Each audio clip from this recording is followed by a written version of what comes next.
नमस्ते साथियों, आपका स्वागत है आदिशक्ति सर्विसेज के हमारे YouTube चैनल में। गेहूं की कीमतों में उतार चढ़ाव, ऊंचे दाम पर सामान्य कारोबार। नई दिल्ली में हाल ही में गेहूं की कीमतों में उतार चढ़ाव देखा गया है। केंद्र सरकार ने गेहूं के आयात शुल्क में बदलाव करने से इनकार किया है, जिससे बाजार में अस्थिरता बढ़ी है।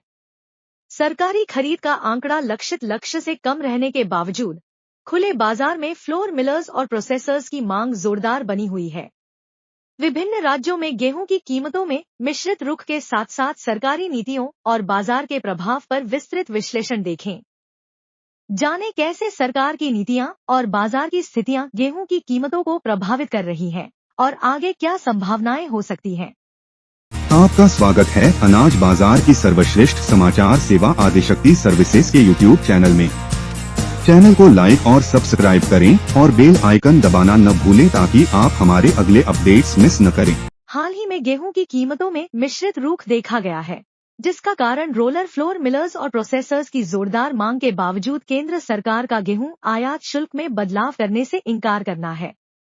सरकार ने स्पष्ट कर दिया है कि निकट भविष्य में गेहूं पर लगे 40% आयात शुल्क को समाप्त नहीं किया जाएगा। इस निर्णय के चलते गेहूं की कीमतों में उतार चढ़ाव जारी है। खाद्य एवं उपभोक्ता मामलों के मंत्रालय ने कहा कि गेहूं के आयात पर शुल्क संरचना में बदलाव का फिलहाल कोई प्रस्ताव नहीं है। मंत्रालय द्वारा लिया गया यह निर्णय संभवतः मौजूदा बाजार स्थितियों को बनाए रखने और आयात शुल्क में बदलाव से होने वाली किसी भी संभावित बाधा को रोकने के लिए है। सरकार गेहूं की जमाखोरी और कालाबाजारी को रोकने के लिए गेहूं के बाजार मूल्य पर भी कड़ी नजर रख रही है। सरकारी खरीद का आंकड़ा 265 से 266 लाख टन पर सीमित रहने की संभावना है, जो कि 373 लाख टन के नियत लक्ष्य से काफी कम है। इसके बावजूद खुले बाजार बिक्री योजना OMSs को आरंभ करने का अभी कोई निर्णय नहीं लिया गया है। फलस्वरूप फ्लोर मिलर्स और प्रोसेसर्स अपनी जरूरतों को पूरा करने के लिए खुले बाजार से गेहूं खरीद रहे हैं, जहां माल की सीमित आवक हो रही है। 8 से 14 जून वाले सप्ताह के दौरान राष्ट्रीय स्तर पर गेहूं की कीमतों में मिश्रित रुख देखा गया। दिल्ली में यूपी और राजस्थान के गेहूं की कीमत 35 रुपए बढ़कर 2670 से 2675 रुपए प्रति क्विंटल पर पहुंच गई, जबकि इंदौर में स्थानीय गेहूं का दाम 150 रुपए घटकर 2540 से 3000 रुपए प्रति क्विंटल पर आ गया। मध्य प्रदेश के डबरा और भोपाल में भी गेहूं की कीमतों में 50 रुपए की गिरावट दर्ज की गई। मध्य प्रदेश में गेहूं की सरकारी खरीद नियत लक्ष्य से काफी पीछे रह गई है और मंडियों में माल की आवक भी कम हो रही है।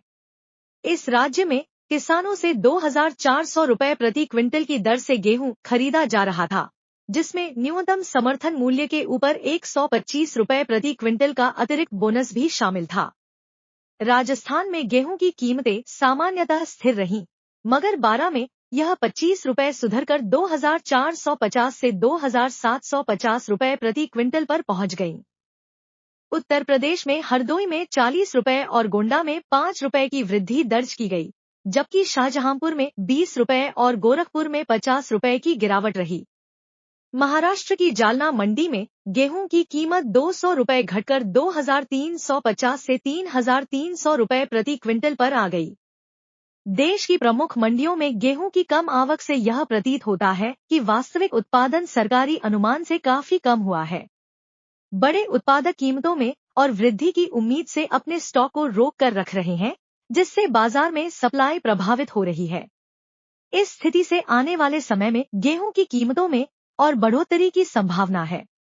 मंत्रालय ने यह भी कहा कि सार्वजनिक वितरण प्रणाली PDS और अन्य कल्याणकारी योजनाओं की आवश्यकताओं को पूरा करने के बाद, जो लगभग 184 लाख टन है, आवश्यकता पड़ने पर बाजार में हस्तक्षेप के लिए गेहूं का पर्याप्त स्टॉक उपलब्ध होगा। इस उपाय का उद्देश्य गेहूं की कीमतों को स्थिर रखना और बाजार में किसी भी तरह की अनुचित कमी को रोकना है।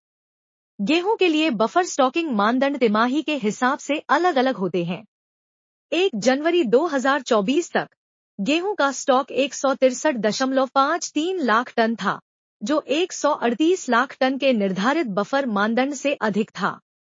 यह दर्शाता है कि गेहूं का स्टॉक लगातार तिमाही बफर स्टॉक मानदंडों से ऊपर बना हुआ है, जिससे यह सुनिश्चित होता है कि किसी भी समय आपूर्ति में कोई कमी न हो।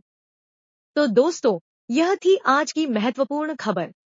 अगर आपको यह जानकारी उपयोगी लगी हो तो हमारे चैनल को सब्सक्राइब करें, वीडियो को लाइक करें और शेयर करें।